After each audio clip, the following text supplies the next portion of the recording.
Garning luto sa manok naman ang subukan natin. Mukhang masarap ay. At una muna ihuhugasan natin ang manok. At pagkatapos hugasan ay di iyan patutuluin natin. At iyan ang mga requirements para dito sa ating lulutuin. Ang ating nga palang lulutuin ngayon ay pinaupong manok. Ako'y nga ngayon lang makakapagluto ng garne, napanood ko laang. Parang ako'y natakam. Siya, parinin na kayo at susubukan nating magluto ng garne. At matapos nating ihanda ang mga ricado, ay aray tayo magtitimpla na. Meron tayo dyan tanglad, sibuyas, bawang, magic sarap, oyster sauce, paprika at saka nor seasoning. At garne ang paraan ko sa pagtitimpla.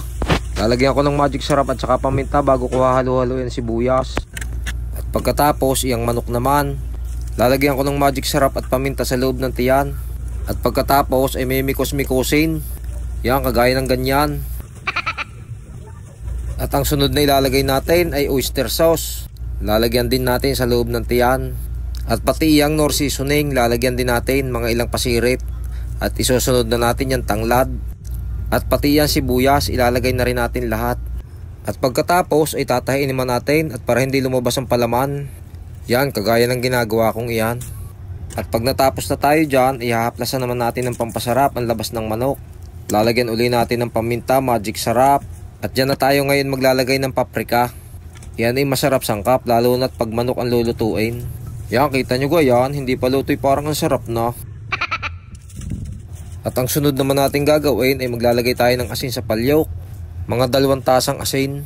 At ari naman ang sunod, lalagyan natin ng dahon ng saging, garne ang napanood ko bago natin ilalagay ang manok. At pagkatapos ay tatakpan nyo na laang. Huwag nyo nang lalagyan ng dahon ng ibabaw. Taklob na lang ng palyok ang ilagay nyo. Ang akin ay kaya ko nilagyan ng dahon ng ibabaw ay hindi lapat ang taklob.